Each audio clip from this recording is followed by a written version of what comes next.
You're really not Ritter? Beatrice clarified. The girl remembered that not long ago she had read in a book that dragons were known for being able to communicate with humans, even in the form of a beast. No one else could do that.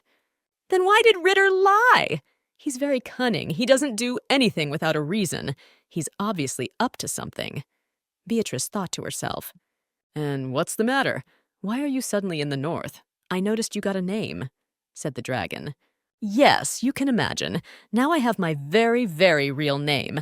I really hope that you and I will continue to see each other, replied Beatrice.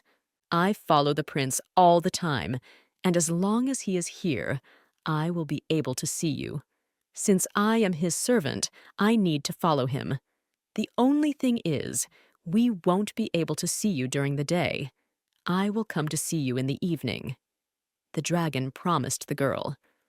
By the way, I heard that you saw His Highness the First Prince during the day. Is this the first time you've seen him? What do you think of him? And what should I answer the dragon? Since he is the prince's servant, he cares about his reputation. It's probably best for him if I answer honestly. The girl thought to herself. Beatrice admitted to the dragon that the first prince was a fan of flirting.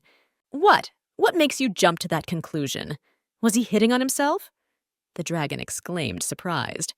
No, I wouldn't say he's allowed himself any liberties, but there is a certain mysteriousness to his behavior, and I want to admit that I find him a bit cute, replied Beatrice. Beatrice yawned and rubbed her eyes sleepily. I'm keeping you up, I'm sorry. Go to bed, it's time for you to rest. Sweet dreams to you, said the dragon and soared into the sky. A few minutes later, her brother burst into Beatrice's room. He noticed that there was a foreign odor in her room. Carlitis, you imagined it. No one was here. I'm alone, Beatrice said with a smile. The girl guessed that if her brother found out that a dragon had visited her, he would be in trouble. Then go to bed. It's getting late. And remember, if that dark-haired guy, the first prince, comes up to you, just ignore him. You should generally ignore all guys who want to marry you, said Carlitis to his sister. Waking up in the morning, Beatrice noticed that all the servants were agitated about something. A little later, the girl learned that her family is preparing for the upcoming banquet in honor of the victory. The banquet will be held in the Duke's castle. One of the maids handed Beatrice an envelope. In it lay an invitation to a tea party. I'm sure I've only invited ladies to this tea party. In a displeased tone, the first prince remarked, Don't call my sister a lady. Carlitis resented. What am I supposed to call her? By her first name? I would never have thought you so sensitive. Why are you so wary? You know I would never cross the line of what is permissible. Carlitis was reassured by the first prince. Carlitis knew that many girls liked the first prince. They thought he was handsome. He didn't want his sister to fall in love with the first prince either. Next to her, he saw a completely different spouse. I treat Beatrice with all sincerity and wish I had a sister as nice as her, the first prince remarked. Ponytail, remember what we talked to you about the previous evening? I asked you to ignore that guy. Try not to talk to him, grumbled Carlitis. But I can't do that, exclaimed Beatrice. The girl knew that the first and second prince were in a rather complicated relationship. She wanted to take advantage of that. Beatrice wanted to take revenge on the second prince with the help of the first prince. My sister is protecting the first prince? Is she already enchanted by him? Carlitis thought in surprise.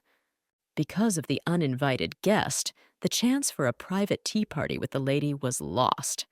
Shall we finish with the introduction and get to know each other better? Asked the first prince. Young lady, may I have the honor of kissing your hand? The first prince walked over to Beatrice and got down on one knee in front of her. Are you out of your mind? Why would you kiss her hand to get to know her better? How dare you flirt with my sister in front of me? Carlitis was outraged and grabbed the first prince by the pecs. Artel explained to him that by doing so, he simply wanted to show respect. Brother, I'm not offended at all, and I too would like to get to know the first prince better. I want to know his name, said Beatrice. Go ahead, say your name, but nothing more. Carlitis stood behind his sister's back. Ladies, allow me to introduce myself more formally. My name is Artel Dux Astrum. I am 12 years old at the moment. The first prince dropped to one knee in front of Beatrice again. Beatrice noted to herself that the dragon and the first prince had the same name. The girl decided that it was most likely due to the fact that the name Artel was quite common. Duke, you called me back. Does this mean that all misunderstandings between us have been resolved? Clarified Farina. The Duke answered her to call her back to his house to check something. Farina was supposed to bring the Duke a medicine from the royal family. Yes, I did come here originally to bring you the medicine that the royal family gave me. Thanks to this medicine, my niece won't get sick during the winter. This medicine is very effective. Farina took out a small vial from her purse. This elixir was created by the powers of the second prince, who finally awakened his abilities. As you know, the precious wisdom serpent has the poison of punishment and the power of healing potions. And what does the royal family want in return? Asked the Duke. Farina pointed out to him that the royal family insisted on holding the engagement of the second prince and Beatrice that was cancelled earlier. Hearing the Viscountess's words, the Duke irritably slammed his fist on the table. But if you are against it, no one will insist. In a trembling voice, Farina said, "And now I will leave you. I hope my niece has no trouble surviving this winter." Farina bowed low before the Duke. The man had been intimidating her lately. "What happened? Why are you suddenly worried about your niece's health?" asked the Duke. "Gee, Duke, that's a given. I've been trying to find the right medicine for my niece for years now. After all, she is the daughter of my favorite sister. I cannot act otherwise," replied the Viscountess. "If you are worried about your niece's health, why didn't you immediately give the medicine as soon as you arrived in the duchy? Why all this manipulation? Why are you acting like this?" inquired the Duke. The Viscountess's behavior looked extremely suspicious in his eyes. "It's all because of the royal family. They said to wait until night for the serpent constellation to shine. Only after that will the potion begin to take effect. That day is approaching, so I'm giving you the potion," Farina replied. "But this medicine won't harm her body, right?" clarified the Duke. "Her body? No, it won't," said Farina and left the Duke's office. "And why does he wear a blindfold all the time?" Beatrice thought while scrutinizing the first prince. "This brat purposely wore an eye patch to get Tail's attention." Irritatedly thought Carlitis. He asked the first prince how much longer he intended to walk around with the blindfold on. "I remember you didn't care much about it before." Artel grinned. Carlitis countered that he used to always take the blindfold off during battle. Now he walked around with it on all the time. "I always take off my blindfold during battle to overwhelm my enemies with my gaze," explained Artel. "Do his eyes frighten ordinary people? Is it possible to stop an enemy just by looking at him? Though he didn't take off his blindfold, and the dogs were still scared of him," Beatrice thought to herself. Suddenly the girl heard a familiar voice. She went to the railing of the stairs and looked at the first floor. It was so. Her aunt had arrived. What was she doing here? I mean, she was kicked out of the duchy. Is everyone here really that tired? As backward as the North is, I never would have thought it would be this backward. It's all because there is no mistress in this house. That's why I think I can take over my sister's duties," Farina exclaimed. "Madam, I'm sorry, but I can't issue family documents to people who don't belong to the Aslan clan. We have strict family rules," replied the headmaid. "You dare to cross me!" Farina shouted. She swung to hit the maid, but Beatrice stopped her with her shout. "Put your hand down at once, now." Beatrice closed the maid with her. She dares to block my path now? Since when did she stop being afraid of me? Irritatedly thought Farina. Suddenly, Farina felt some kind of force restraining her body. That energy? I didn't notice that young Aslan and the first prince are standing behind me. But why are they on her side? Especially the first prince. His energy is so strong that not even a bandage hides it, Farina thought.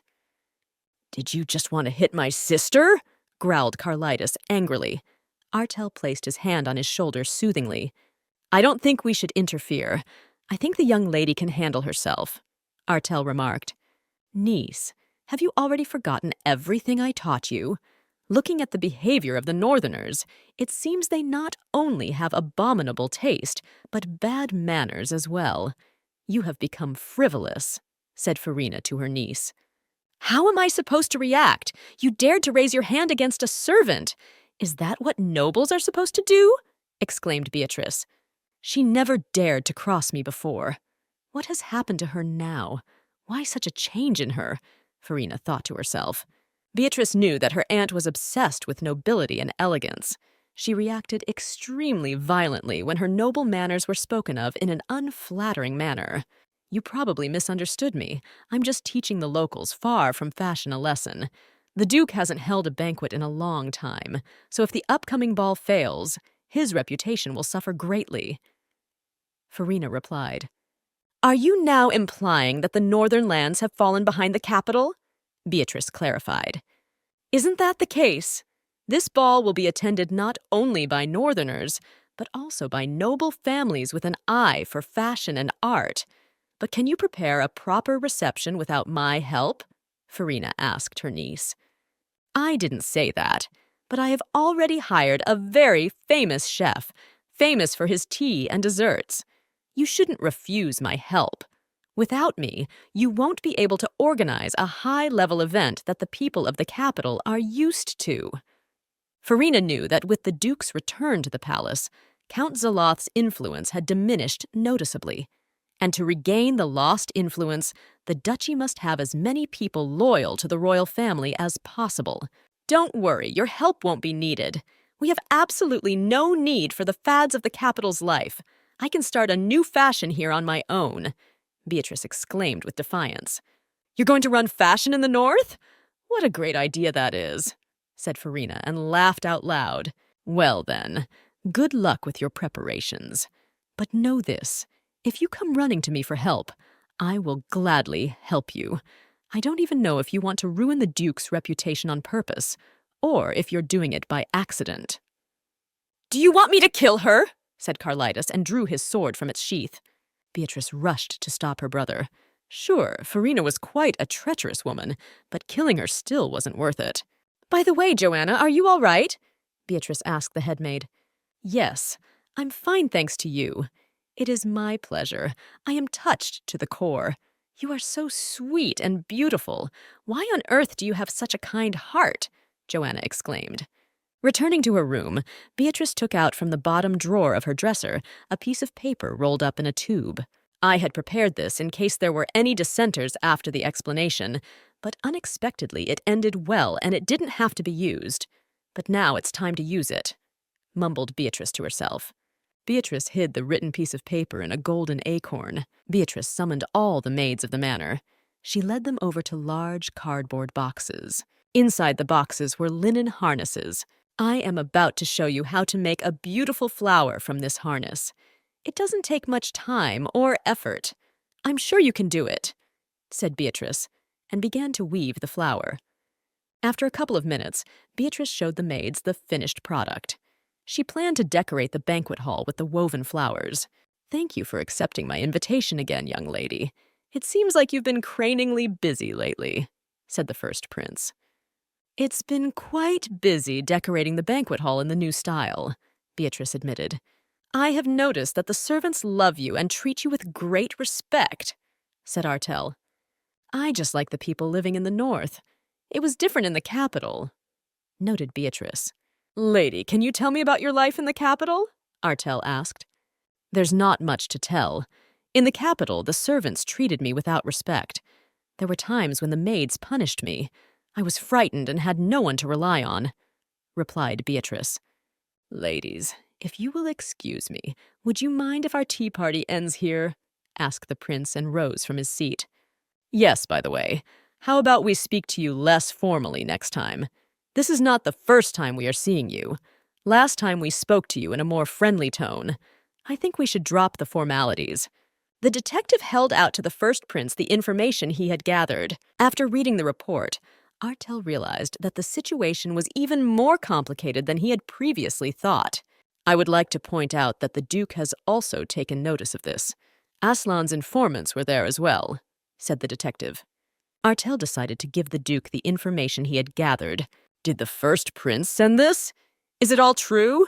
Clarified the Duke. Yes, it's all true.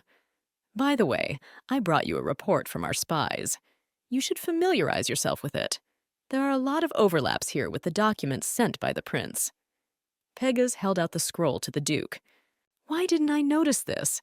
And why didn't the doctor's reports he sent me regularly say anything about her condition? The Duke whispered in surprise as he finished reading the spy's report.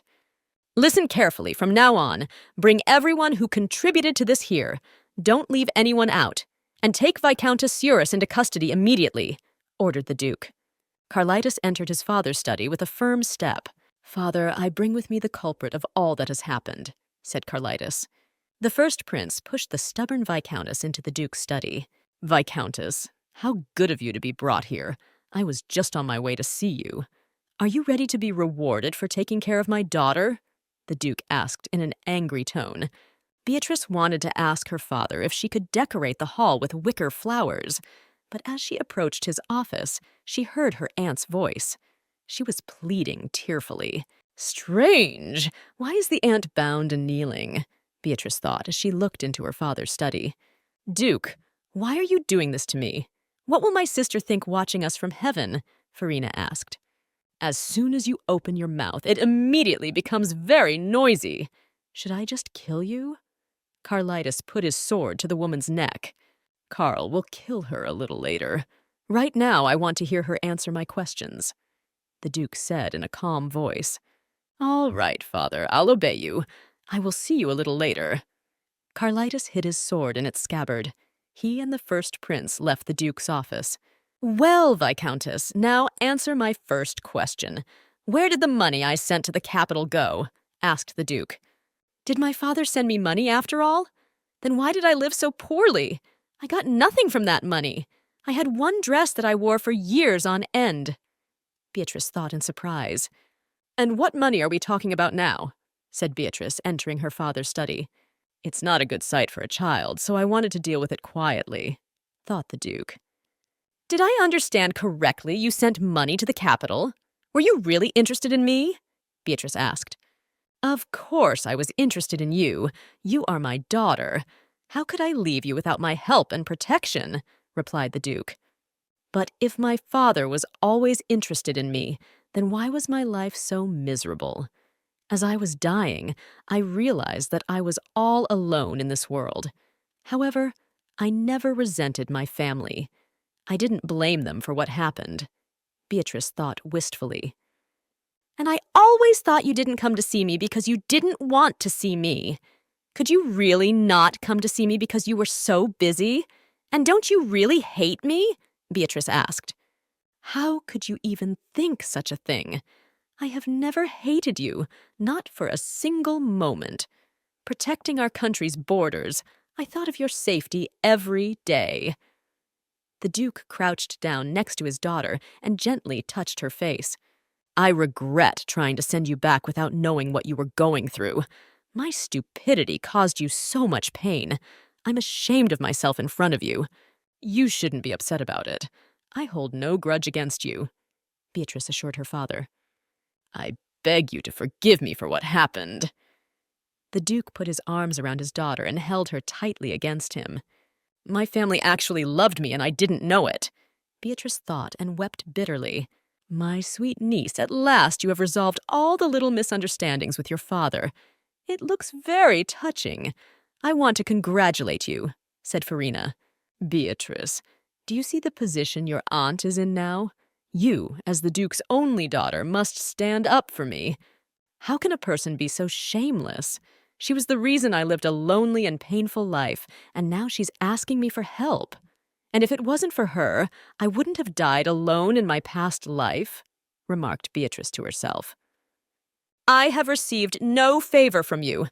Why do you ask me for help? Exclaimed Beatrice. What is going on? Why has her attitude toward me changed?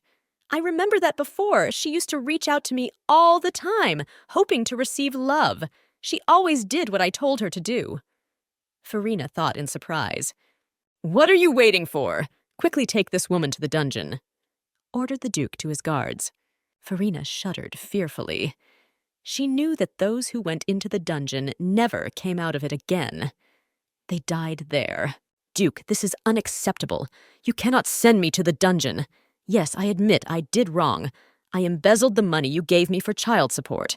But are you not treating me too cruelly?" screamed Farina. "Pegas, will you please hand me the detective's countdown?" asked the Duke to his assistant.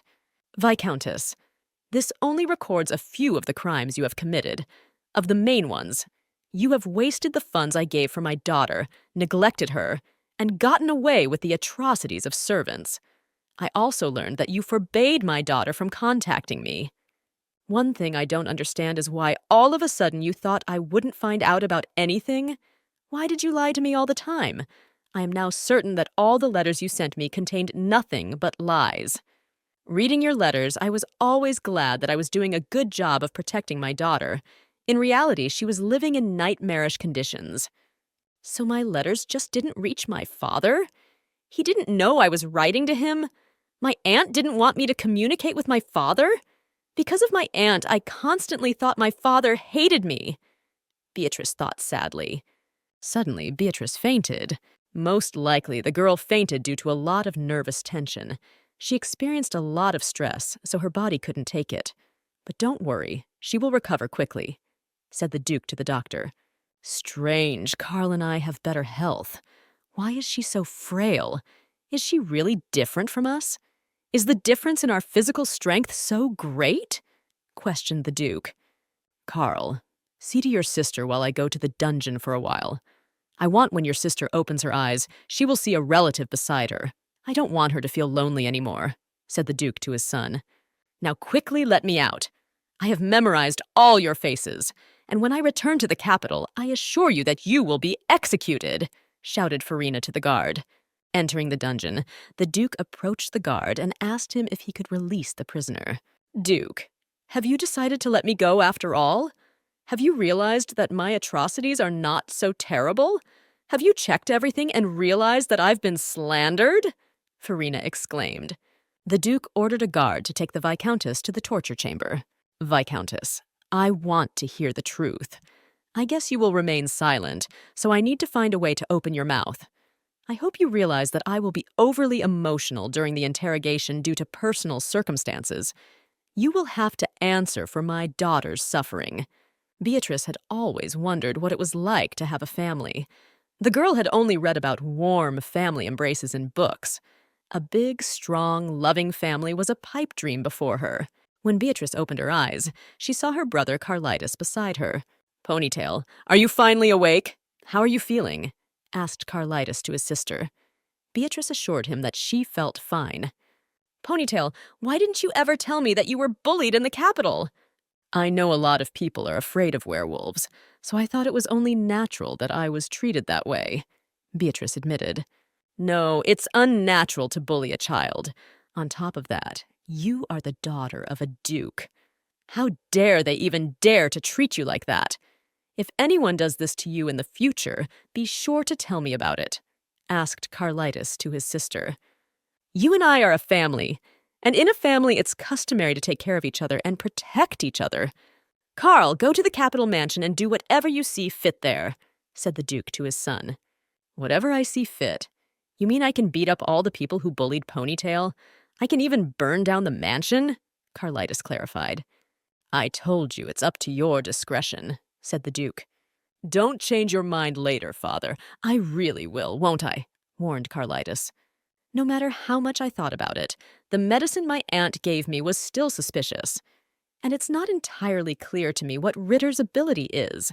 One thing I do know is that there is poison in his fangs. Beatrice thought to herself. Suddenly, the girl saw a black dragon beside her. She screamed with joy. For some reason unknown to her, she was happy to see the dragon. "My dad said that all werewolves have amazing abilities. What ability do you have?"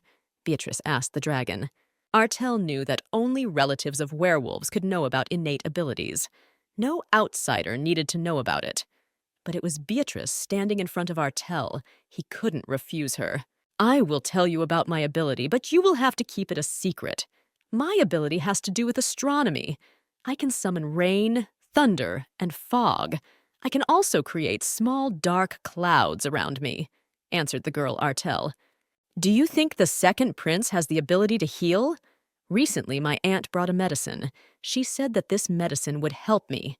My aunt told me that this medicine was obtained by using Ritter's poison," narrated Beatrice. "Can snakes have non-poisonous powers or healing? Don't you find all this strange? As far as I know, the second prince doesn't have healing abilities. I've never heard of him having such a power awakened in him," said the dragon to the girl. "You're probably right. You have no idea how much I wish I had some unique ability." With a heavy sigh, Beatrice admitted.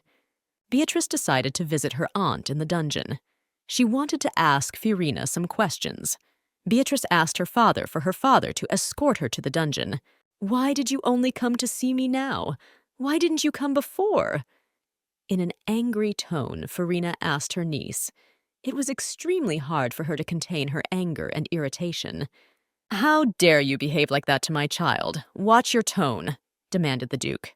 "I'm sorry, your lordship. I don't know what came over me." Furina fell to her knees in front of the Duke. "Aunt, I was told that you brought me a medicine given to me by the royal family.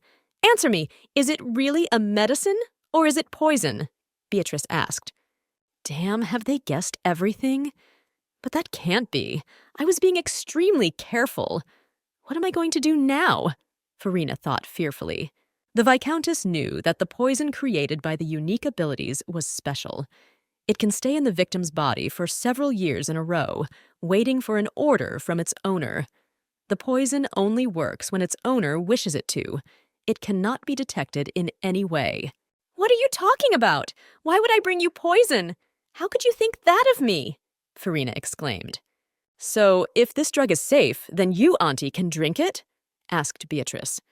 Furina involuntarily flinched. She's trying to hide her excitement, but she's not very good at it. Artel was right. The Viscountess knows it's not a medicinal remedy. Beatrice thought to herself. "Come on, don't be stubborn. Drink this medicine." Beatrice held out a vial of purple potion to her aunt. "If I drink this potion and immediately die, they will guess that the royal family is behind all this. I don't want to die, and I don't want to put the royal family at risk. Whose side is the right one to take?" Furina thought fearfully. "Yes, you're right. It was poison." Furina knocked the vial of poison out of her niece's hands. "Did I get it right now? You were trying to poison my child?" In an angry tone, the Duke clarified. "I'm sorry. I'm very sorry. I will accept any punishment from you," said Furina in a trembling voice. "Since you wanted to kill my daughter, I will take your life." The Duke drew his sword and pointed it towards Furina. "Dad, wait!" Beatrice grabbed tightly onto the Duke's cloak. "Little one, I'm sorry, but I won't change my mind. You shouldn't show mercy to people like this," said the Duke to his daughter. "But I'm not asking you not to punish her. We will simply take from her what she treasures more than life." Beatrice pulled a folded piece of paper from her purse. "Is there anything more valuable than life?" Furina asked her niece. "It has been proven that you embezzled money, forged documents, and tried to kill me. I believe you should pay for your crimes in monetary terms. You will make up for all the damages with money," said Beatrice. "What makes you think I value money more than my life? Take as much as you need. It seems the financial situation of the duchy is so bad that you have to take money from the Viscountess." With a smirk, Furina said, "If I understood correctly, you're the one who is currently the one in distress. Your money won't be enough to repay the compensation. Therefore, I'll have to take everything from you, including your house in the capital. Also, your title will be taken away from you," Beatrice replied. "But no one can take away my title," Furina exclaimed. "And no one will take it from you. If you can't make restitution, you'll have to give up your title," objected Beatrice. "But if my title is taken from me, then I will become an ordinary commoner. I have been an aristocrat from birth, and I want to die an aristocrat." In a frightened voice, Furina said, "My dear niece, you can't do this to me.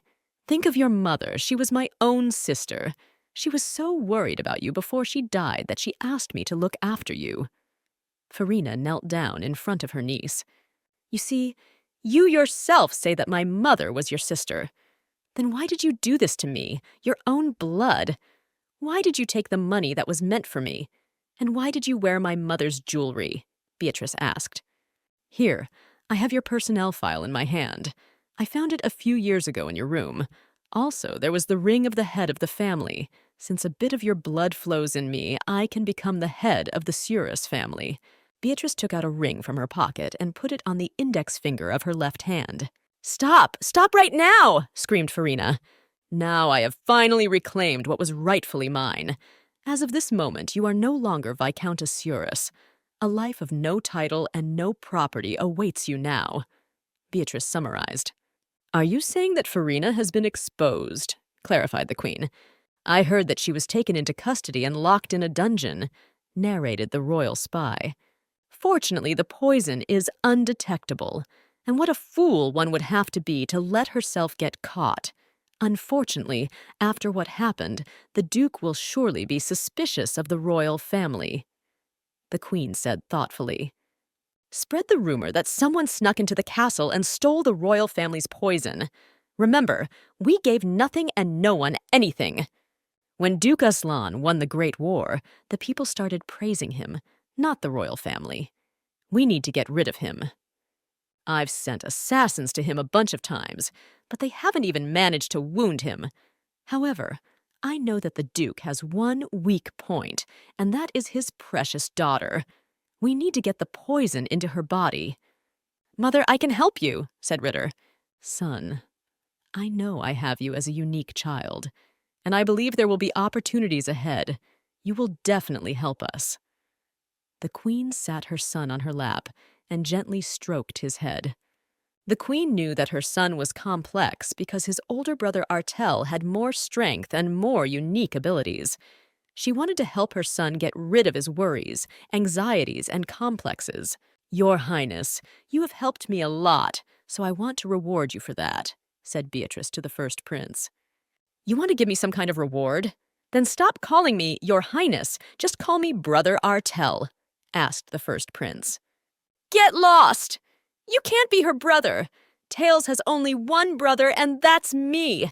If you keep acting like this, consider yourself dead," Carlitas shouted in an enraged voice. "I don't see any problem with the young lady calling me Brother Artel.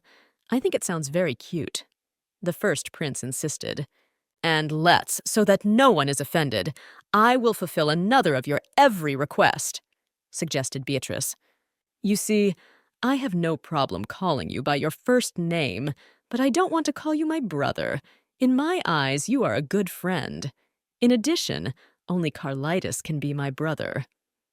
"If the word brother makes you uncomfortable, then so be it. You can just call me by my first name," replied Artel to the girl and smiled cheerfully. Finally, the preparations for the banquet were over. The banquet hall was able to be decorated on time. "Artel, what do you think of macrame? Will it appeal to the guests of the capital?" Beatrice asked the first prince. "To be honest, I'm very surprised. I never thought I would see such elegance in the north. Before, this place was always associated with strength and ignorance." After a bit of thought, the prince replied, "Good! That's exactly what I was hoping for. The stronger the prejudice, the better people will appreciate my idea. I want to change the capital's guests' opinion of the northern lands. No one will be able to look down on us anymore," Beatrice exclaimed. At the banquet, walking around the hall, Beatrice overheard the conversations of the capital's guests. Absolutely everyone was surprised by the decoration of the banquet hall. Many guests liked the flowers tied from a linen harness. "Thank you for coming such a long way to us. The long war has finally ended with our victory. It is my pleasure to raise my glass with you today to celebrate," Duke Aslan said in a loud voice. "I owe this victory to my daughter. When we had problems with provisions, her discovery was able to save many soldiers' lives. Even at a young age, she is already looking for ways to help the villagers. She is a gifted child with many talents." Beatrice looked at her relatives with gratitude. She finally had a family in her life that truly loved her. Damn, I can't believe all my plans were ruined by some damn little girl. She's like an eyesore. I'll be sure to make her pay for what she did. Annoyed, Count Zaloth thought to himself. Spaz! Thank you! Making an effort on herself, exclaimed Beatrice. Good for you, see. Now you have no problem addressing me as you. Our training hasn't been in vain after all, said the first prince and clapped his hands. Hey, you reptile! How long can you come here? Why don't you finally get out of here? Exclaimed Carlitis. How I wish I could kick this bum out of my house, but I can't do that at the moment. I shall have to wait a little longer. On top of that, the first prince helped me with the investigation. I should show him some gratitude. The Duke thought to himself. Today, the duchy received a letter from the royal family. They regret that their poison was used in this incident. They claim the poison was stolen, so they are also victims. Pegues reported back. So, they are victims too? How interesting. And how is the case I asked you to look into progressing? Asked the Duke. It's all done. Now goods from neighboring kingdoms will not enter the capital. Virtually all other trade will go through the desert in northern Aslan. If we block that route, we will deal a big blow to the royal family, replied Pegues. I think that already the next royal ball will be a lot more deserted than usual. The royal balls will now lose their luster. But still, isn't it a bit excessive to block trade routes? Especially since the royal family has written that they are not involved in the attempted poisoning, and we have no proof to doubt that, said Baron Datern. That's right. The situation is not completely clear at the moment. That is why I have not taken more serious action. But if there is clear evidence of the royal family's involvement in this matter, then I will not stand by, replied the Duke. Damn it, it's all the fault of that little idiot! How dare they give me probation? Those dumbasses don't even know what the next head of the family looks like, Count Zealot shouted in an irritated voice. The future head of the family has hair that isn't blonde, but brown. The eyes are not golden, but light brown. You won't find a single Aslan family trait in his face, but the blood in his veins flows the truest. How dare they deny me the Aslan bloodline? This shame I will never forgive them. The butler entered the room and whispered in Duke Zaloth's ear that he had visitors. He also told him that a letter had arrived from the royal family. It was time to begin the lion hunt. Beatrice read in one of the books that there is a magic stone that can revive even the most infertile soil. The girl was very eager to find this artifact. Beatrice remembered that before her rebirth, Ritter had sold a similar artifact for a lot of money. I know that Ritter is about to find this artifact, but where? Beatrice thought to herself. A maid entered the girl's room and announced that the Duke was calling for her. He was expecting his daughter in the open garden. When Beatrice entered the garden, she saw that it was festively decorated. There were flags and ribbons hanging everywhere. There was a cake on a table in the middle of the garden. Do you like it? We prepared it for you, said the Duke to his daughter. For me? But it's not even my birthday today, Beatrice exclaimed in surprise. We can have parties like this every day. We don't have to wait for your birthday, said the Duke. Pigs, bring it out, ordered the Duke to Pegs. Pegs brought a small, golden-colored pony into the garden. This pony is yours now. He will ride you around the castle, said the Duke. How glad I am to finally have a pony. He even has a little jeweled horn on his forehead, exclaimed Beatrice joyfully. Sir, I apologize for distracting you from your family celebration, but you have a meeting soon. It is time to depart, said Duke Pegs. Daughter, business calls for me.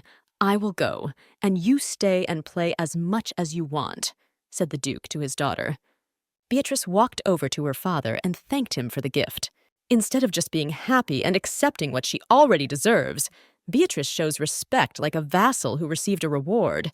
And it's all because I couldn't take care of her sooner. The Duke thought sadly.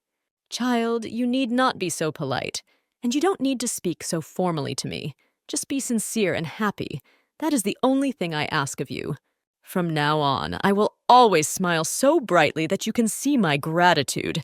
exclaimed Beatrice with a joyful smile.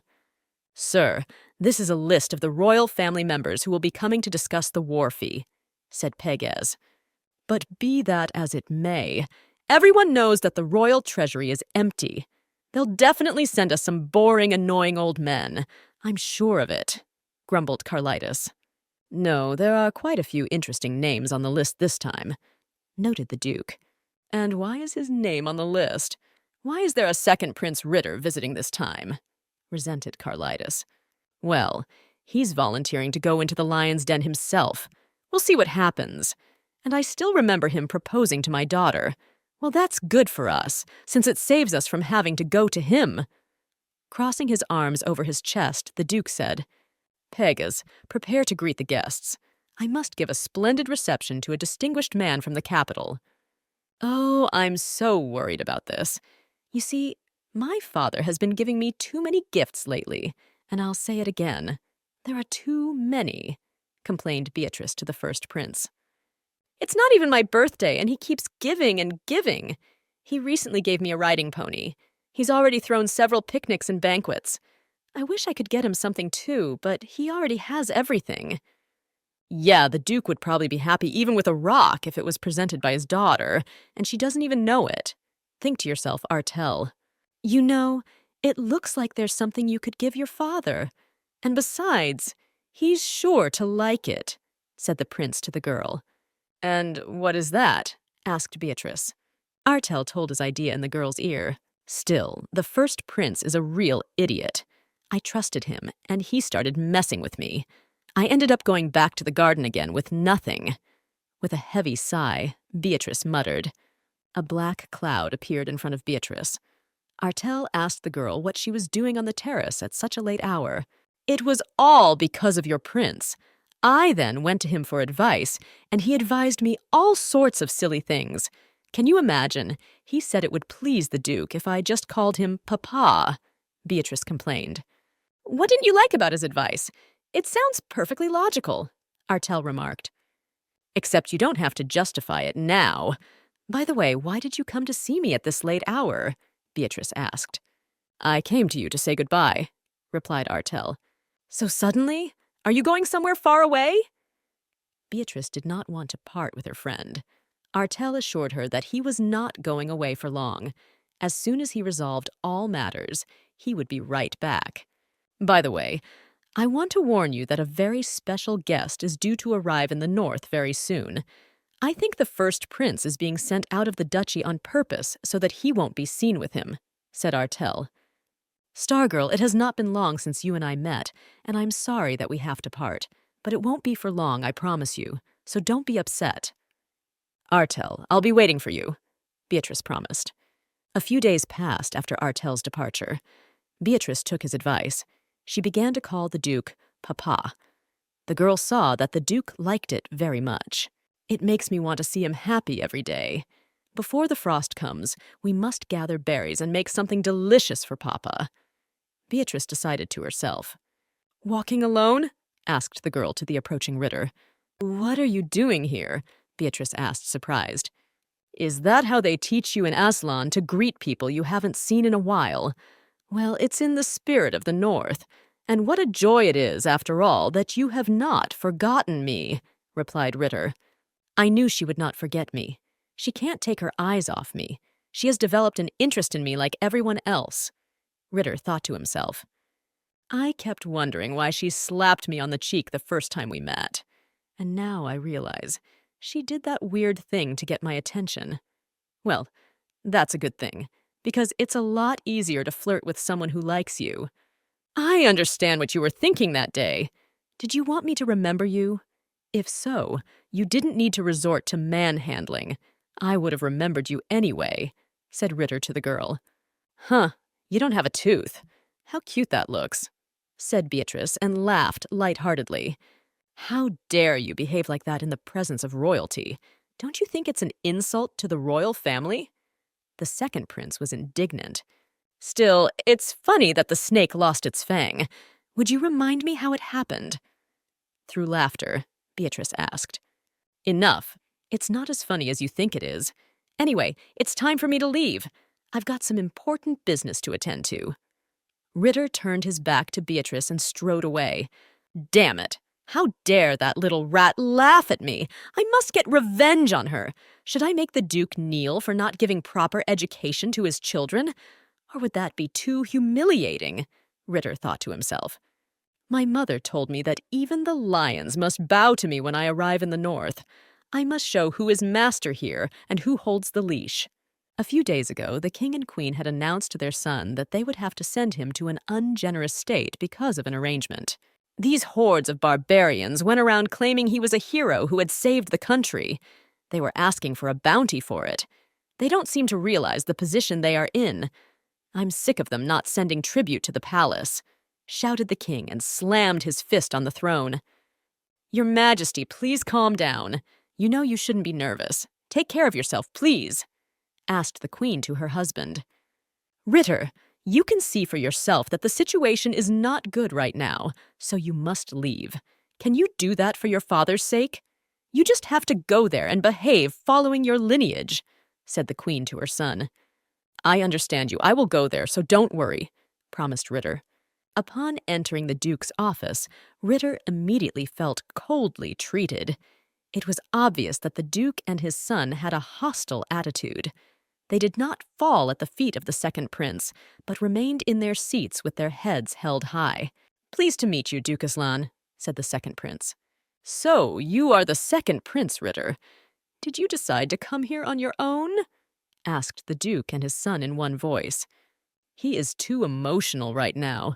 They shouldn't have sent the little prince here," thought Baron Avon. He could see that the second prince was frightened of the Duke. "I am honored to meet the noble guardian of the North. I am Baron Avon, accompanying His Highness on this trip." The Baron introduced himself.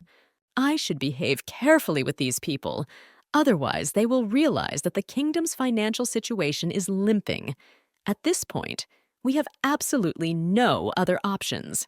If the Duke doesn't agree, the royal treasury will be empty in 2 years," thought the Baron. "As you realize, His Royal Majesty is so committed to this matter that he sent his son here," exclaimed Baron Avon. "Here would be at least some insight into the Duke's feelings. And why isn't he acting the way my mother said he would?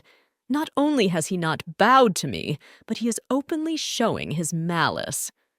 Thought to himself, the second prince thought to himself, "I realized it's all because we didn't get along with his daughter the last time we met. That's why he feels dislike at the sight of me. Duke Aslan, there is no need to be so hard on me. What happened last time didn't hurt me in the slightest, so you don't have to worry," said Ritter to the Duke. "I realize the lady acted impulsively because she wanted attention from me. I realized that a long time ago and forgave it. I don't want to dig up the lady's past that involves an attack on the royal family. We can all relax and talk in peace." "Prince, you'd better shut your mouth. You deserve a slap for saying such things. What kind of nonsense are you talking about?" Carlitas asked in a displeased tone. "I beg your pardon. What did you just say?" Ritter asked. He hadn't expected such an attitude from the Duke's son. This was already crossing all acceptable boundaries. "What you heard. Do you have a hearing problem at such a young age? If you dare to mention an engagement that won't happen, you are pathetic," replied Carlitas. "So you mean to say that you are completely on your sister's side and see nothing wrong with her hitting royalty?" Ritter clarified. "Carl is right. It was your fault that my daughter hit you. You forcibly tried to marry her without her consent. You should be grateful to her for merely slapping you. You may leave now," said the Duke to the second prince. "Got a little power and already lets you act so cocky?" Ritter thought irritated. "And I want to warn you! Don't you dare go near my sister! It won't end well for you!" said Carlitas to the second prince. Once Ritter was alone in his room, he let his feelings come out. He hated the Duke, his son, and Beatrice. That wench doesn't even know how to turn into a lion. If it weren't for the war fee and those idiotic provisions, I'd have them. The prince swept a vase of flowers off the table. Falling to the floor, the vase shattered into small shards. The day will come and no one will even remember those damn Aslans. I'll let those lions know who their true master is. They'll be on their knees begging me for forgiveness. Listen, do you know why the other prince came here? Beatrice asked her brother. Probably to ask us for a price cut on military spending. That damn snake sat and hid while the war was going on, and now he dares to come and beg for a lower fee. To be honest, I'm not worried about the financial status of these scumbags, replied Carlitis. Tail, remember, these snakes are not to be trusted. They are cunning, sneaky, and sneaky, and try to avoid not only snakes, but all other reptiles. Dragons are especially dangerous. Only lions can be trusted. The next day, Beatrice decided to go to the garden to enjoy the acorns. The girl chose a suitable branch and began to enjoy her favorite dessert. A short while later, Beatrice heard two voices. Lowering her eyes to the ground, Beatrice saw Count Zaloth and the second prince. I am honored to meet you in person, Your Highness, said Count Zaloth. Yes, normally we only communicate with you through letters, and this place is really quite secluded. You're right, we'll be able to communicate with you here, the second prince remarked.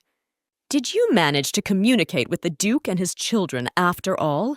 Count Zaloth asked the prince. Yes, they all turned out to be quite ignorant. The Duke's daughter even started laughing at me. All in all, nothing came out of this communication. What is the current state of our affairs? The prince inquired. So far, things are going well. That person Your Highness, sent was able to find a target location. We are going to purchase the land in his name soon, replied the count.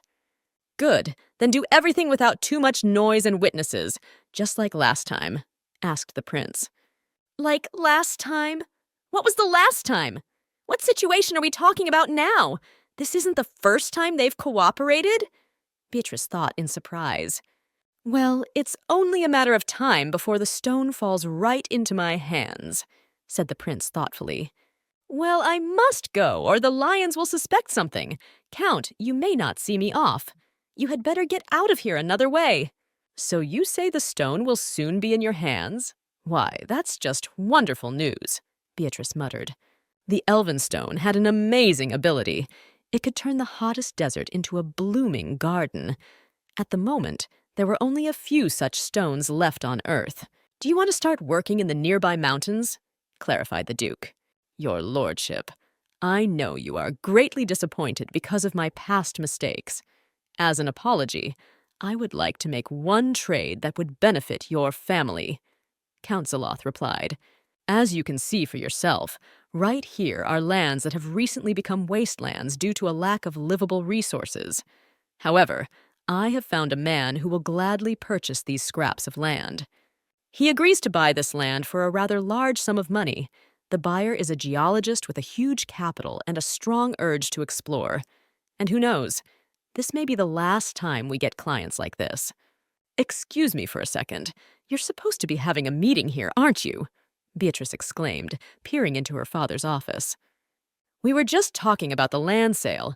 A researcher wants to purchase some of the useless lands that are up north, narrated Baron Datern. Some weirdo wants to buy the useless lands. Did I get that right? It seems to me that there's something wrong here. Why is he willing to pay for land that won't do him any good? Maybe there's something there that you don't know about? Beatrice asked thoughtfully. That girl's always prying into everything. It's annoying, Count Zaloth thought irritably. I didn't come to you empty-handed. It says here in the book that there are elven stones scattered around the world. They have incredible magical powers. What if there are these stones in the northern lands? Beatrice exclaimed. We can use the elven stones to revitalize your lands. When agriculture begins to develop in the north, we will no longer have to rely on supplies from neighboring areas. We will provide our own food. For that reason, before selling the northern lands, I suggest you explore them. If there are indeed elven stones there, we could use them. Honestly, I don't see the need to waste time because of some mythical stone. Suddenly it's not worth it? Count Zaloth objected. If there's some person willing to pay that much for a land no one needs, then surely there's something of value in there. Even if we move away from the topic of magic stones, we should still check it out, Beatrice insisted. And even though it's just a legend, I still believe that elven stones exist. So we simply must go to those lands. The Duke didn't believe in elves or magic stones, but to please his daughter, he agreed to go to the northern lands. Beatrice pointed her finger toward the waterfall. In a past life, Ritter had once told the girl that he had found an elven stone in a cave beneath the waterfall. After walking a few meters of the cave, the companions came to a dead end. That's it. There's no further to go. This must be the end, the guards exclaimed. Beatrice approached the dead end and touched the stones. At the same second, the stones vibrated. Behind the pile of stones was a secret trapdoor. It glowed with a blue light that came from the elven stones. Look at the way it sparkles in here, Beatrice marveled. I can't believe such beauty was hidden in this cave, Pegas whispered in a surprised voice. Quickly, everyone fell silent. I sensed the presence of several creatures. Quickly prepare for battle. Unexpectedly, the Duke ordered. A silvery bird flew toward the travelers. It seemed to be made of precious stones. After a few seconds, its relatives flew up to the bird. If I remember correctly, in a past life, Ritter told me that in a cave, he encountered a huge monster that pounced on him. These same birds look pretty harmless, Beatrice thought to herself. Oh, look at what wonderful birds they are. They are very beautiful, said Beatrice in an admiring voice. As beautiful as they are, you still shouldn't go near one. They can be dangerous, said the Duke and hid his daughter behind his back. Since the birds turned out to be non-aggressive, Beatrice managed to take some rocks with her. Now it was safe to return home. Weren't you the one who assured me that no matter how the Duke searched for a caveman hole, failure awaited him? Count Zaloth shouted. The man in the black cloak tried to justify himself, but the Count only shoved him with his foot. The second prince thought with annoyance that since he came to the Duchy of Aslan, he had been haunted by nothing but misfortune. Everything was going from bad to worse. All right, Count, stop it. You're making too much noise. I'll be sure to tell my mother about everything, said Ritter, rising from his seat. He should have gone home. There was nothing more for him to do here. All his plans had gone to waste. Your Highness, I realize you're disappointed, but we will make it up to you, the Earl promised. And what am I disappointed about? I can see that you weren't capable of much more than that, replied the prince. I am sorry, but as you know, if the Queen intervenes, my authority in the Duchy of Aslan will become even lower. So please try to persuade the Queen to keep up her sponsorship, asked the Count. By the way, Your Highness, I want to warn you that I remember everything. And I remember about that victim flower that was on the letter from Her Majesty. What are you implying? Turning around, Ritter asked. I'm not implying anything. I'm telling you plainly. I will not die alone. If you try to abandon me, that's when the Duke will know the truth about the royal family. Her Majesty promised to make me the head of the Duchy of Aslan. Let her keep her word. Well, you're right. I was a bit overreacting. I will tell my mother about her faithful servant. With a smirk on his face, the second prince said, I'll have to tell Mother to get rid of that mutt who doesn't know his place. The prince thought to himself and left the room. Walking through the garden, Beatrice did not notice how she fell asleep. I knew I would find her in the garden in a tree, mumbled Artel. She's rather predictable after all. Artel, with the help of his magic, climbed up to the branch on which Beatrice was sleeping. By the way, I have a present for you. I noticed this shawl while walking around the market square. I think you'll like it. Artel took the handkerchief out of his pocket and covered the squirrel with it. Waking up, Beatrice stretched sweetly. Beside her, she saw a handkerchief with a picture of a squirrel on it. From the handkerchief came the faint scent of the first prince. Artel, you're finally back! Beatrice shouted joyfully, catching up with her mate in the hallway of the manor. Yes, I was just about to say hello to your father and Carlitis. I'm glad to see you here, replied Artel to the girl. You brought this handkerchief, didn't you? Did I get it right? Asked Beatrice. In order not to lose the handkerchief, the girl showed it to her hand. And how do you like my present? I didn't know what exactly you would like, so I chose to my taste, said Artel. I really liked your handkerchief. It's quite nice, and now it smells like you too, exclaimed Beatrice happily. Artel, would you like to get something in return? And I want to give you a gift too, so ask me for something at least. Okay, I want you to do something for me, replied Artel. Artel suggested that Beatrice walk with him through the city. He wanted the girl to be his partner in the festival. Let's hold hands so we don't get lost among the people. Artel held out his hand to the girl. Now quickly move away from my ponytail. Suddenly her brother Carlitus appeared in front of Beatrice. I didn't expect you to want to attend the festival too. Beatrice muttered in surprise. Carlitus replied to her that he never misses this festival. Yes, it looks like I'm going to have a hard time today, and I was so looking forward to taking a quiet walk with Stargirl. Artel thought to himself wistfully. Well, brother, I promised Artel today that I would walk around town with him. It wouldn't be fair to him for you to come here, noted Beatrice. Carlitus, if you continue to act like a watchdog, the young lady might call you annoying, prompted Artel. And you should have behaved with my sister in such a way as to not require outside supervision, replied Carlitus. Noticing Pegas, Beatrice hurried over to him. I thought I'd take a look at what's going on around the free dining halls today. If you'd like, we can look together. One of the free canteens is around that corner, said Pegasus. How dare you touch the ingredients in the canteen? You are the ultimate thief, shouted a guard and pushed a young boy with blue hair out of the canteen. Beatrice noticed a universal folding knife on the guy's belt. Why does this guy have a universal folding knife if they don't make them yet? Is that genius inventor Vine in front of me? If I remember correctly, this person died quickly in his past life as he was a drunkard. Beatrice thought. It seems to me that if you support this scholar, he can make great progress. He just lacks support. Beatrice walked over to Vine and asked him if he could show her his knife. Vine complained to the girl that his invention was not yet finalized, but he demonstrated it anyway. You should swing that thing around a little less, or you'll hurt my sister, Carlitus grumbled. Brother, don't scare him, Beatrice asked. I am extremely interested in your story. How did you come up with the idea to create such an interesting folding knife? Tell me about it in great detail, asked Beatrice to Vine. Since the people around him were usually not interested in Vine's story, he was glad to at least share his pain and worries with someone.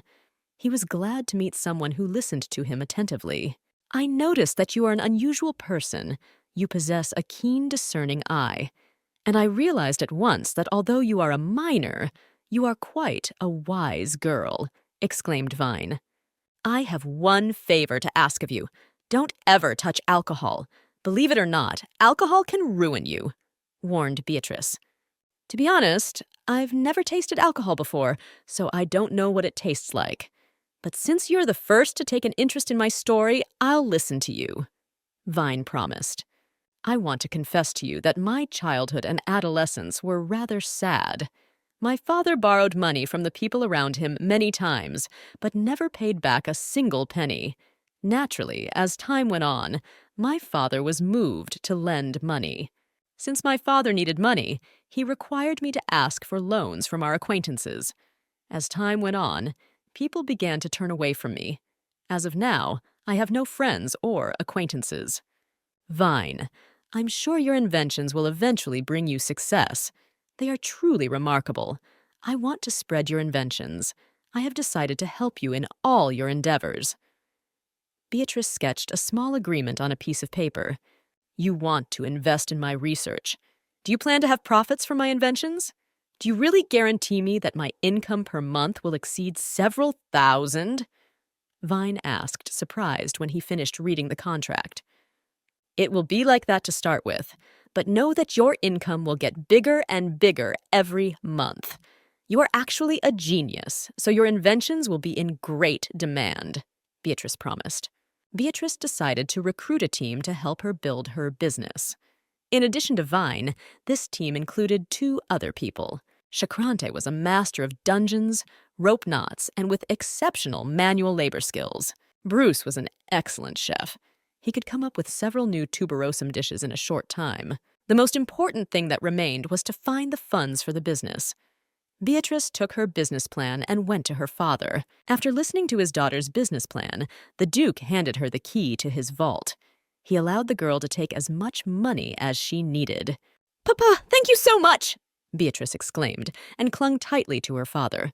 The next day, while walking around the estate, Beatrice ran into Count Zealot in the hallway. "It's been a long time since we've seen each other. By the way, it has come to my attention that you have decided to start your own business.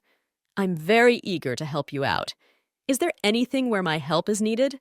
For example, I could manage the investment money. I could even invest in the business.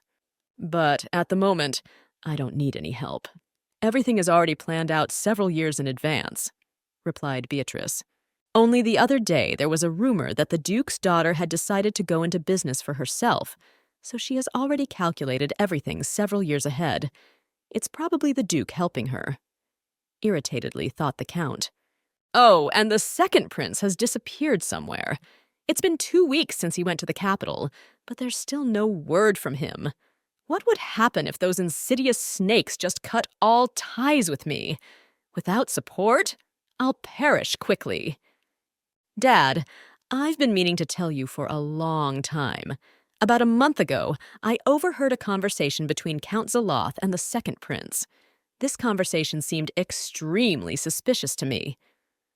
After meeting with the Count, Beatrice immediately made her way to her father's house. The Duke suggested his daughter go to the garden to discuss everything over a cup of tea. "It seems to me that the Earl and the second prince are in cahoots. They are clearly up to something, and I have the impression that they have known each other for a long time," narrated Beatrice. "I knew that the royal family was behind all of this. I don't know yet when the oath was broken, but thank you for letting me know," said the Duke to his daughter. "What oath are we talking about now?" asked Beatrice. "Since ancient times, the oath of allegiance has been passed down from generation to generation in Aslan. Long ago, when our family was first established, a rule of unwavering defense of Aslan was created. On that day, noble magic was used," explained the Duke. "That oath extended to everyone in whom the blood of the Aslan bloodline flowed. None of those people could do any harm to the family. Although Count Zaloth was born out of wedlock, he too has the blood of our family flowing in him. He too is under the oath of our clan. I've been observing the Count for a long time now, and your words only confirmed my speculation. By the way, he was the one who brought the Viscountess into our family. Even though I have lost faith in the power of the oath, I will still investigate to punish the Count. He must answer for everything he has done, and from this day forward, I no longer consider him a member of our family. He is the ultimate traitor." Before leaving her office, Beatrice left some traps on her desk. The Duke had told his daughter that there were several people on the estate bought by the Earl. The girl hoped to calculate them. Beatrice rounded the corner and watched her study. A short while later, a maid approached the study. The maid snuck into Beatrice's office and took some file folders from there. "Yes, good, you fell for all my tricks." With a sly twinkle in her eyes, Beatrice muttered. Artel invited Beatrice over for tea again. "Hey, aren't you planning on going home?" Carlitis muttered. "Home, you say? That place hasn't felt like home to me in a long time, and you know damn well yourself that a lot of people wouldn't like it if I came back," answered Artel. Beatrice guessed that Artel and his relatives had an extremely cold relationship. The girl remembered that not long ago she had no family either. It was only a few months ago that she had learned what the love of relatives was like. "Young lady, and I recently learned that you have decided to start your own business. I'm happy for you," said Beatrice to the first prince. "Yes, as early as next week I want to launch my business. Luckily, I was able to find people to help me realize all my plans," replied Beatrice. The Duke entered the room and told her that the interior of the store was completed. He suggested that his daughter go and check everything out. Carlitis and Artel decided to go along with the Duke. I only want to go to my store today with my father. Next time, I'll be sure to call you with me." Smiling sweetly, Beatrice said. The girl had some plans. She was worried that her brother would mess it up. Beatrice decided to name her first store Golden Acorn. In her store, the girl decided to sell handmade items, Vine's inventions, and all sorts of sweets. Beatrice was delighted that already on the first day her store was filled with customers. "I was walking by and saw a big line. I was extremely curious about what was going on here. I am amazed at your scope. Congratulations on successfully opening your business," exclaimed Count Zeleth, walking up to Beatrice. "I don't even know whether this is really... Should I tell you about it? You see, it's quite a complicated situation." The Count spoke thoughtfully. Beatrice asked him to tell her everything without hiding anything. Count Zeloth asked his assistant to bring the macrame he had woven. "Look, my macrame is the same as on the walls in your store," exclaimed the Count. The visitors to the store gasped in surprise. "Your pieces are very similar to those that have been running in our production for a long time. I didn't want to tell you, but I opened my own macrame store a few months ago. Can't you explain why our wares are so similar?" "Count, have you never thought about the karma that can befall you? If I were you, I wouldn't claim that our wares are very similar. If you look closely, you can find many differences," Beatrice exclaimed. "Then you mean to say that your articles are originals and not copies," clarified the Count. "Look at your macrame." Beatrice yanked the edge of the piece. The macrame immediately fell apart.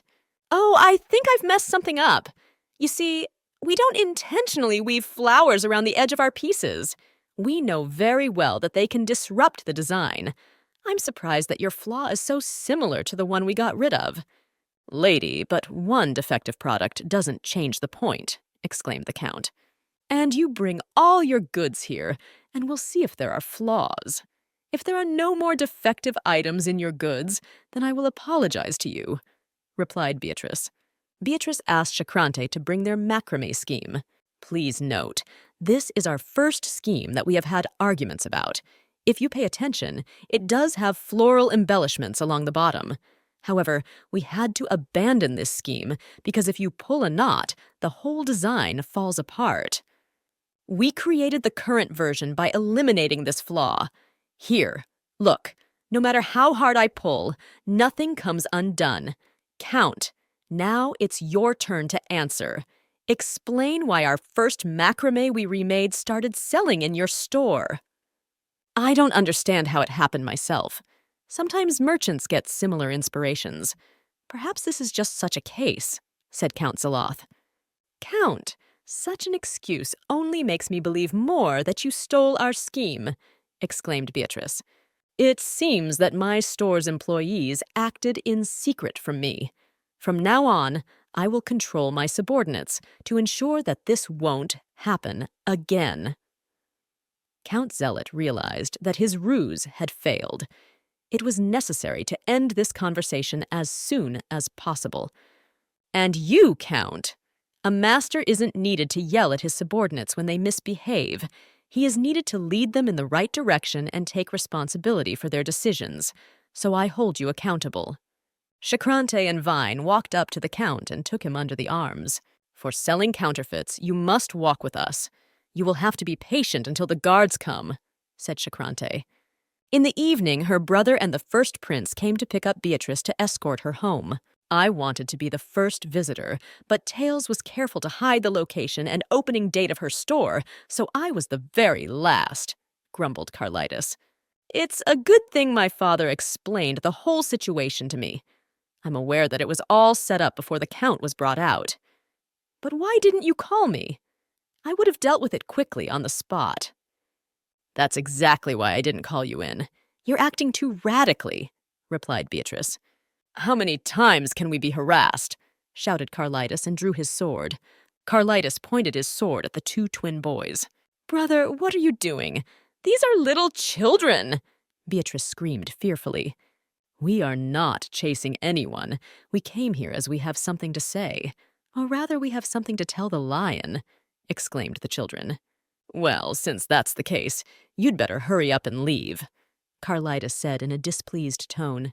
The twin boys approached Beatrice. Sis, we saw you catching snakes, the children said in one voice. No, you are confused about something. I am not a lioness. I am a little squirrel. I have never caught snakes, Beatrice said in surprise. In this whole company, the lion is me. Most likely you wanted to talk to me, said Carlitas. No, we definitely saw you catch a snake. That evil snake is Count Zaloth. Our sister told us that if it doesn't come back for a long time, we need to find the lion. The twins began to explain. A few months ago, our sister and I buried one small chest. Sister explained to us that it was an extremely important chest. The next day, the sister left for work and asked us to wait for her. Sister told us that if she didn't come home for several days in a row, we would need to dig up the chest and give its contents to the lion. She explained that a lion is the person who is able to suppress a snake. Thus, the twins handed it to me. Unfortunately, everything in there is encrypted with a secret code. Could it be an instruction sent by the Count? Beatrice held out a small scroll to her father. The twins told me that Count Zaloth gave their sister a task. Since she hasn't been back for quite some time, it seems to me that he probably used her and killed her. The time of their sister's disappearance coincides with the time the army supply warehouse was set on fire. Since the body of the woman suspected of arson was found then, I think that's the twins' sister.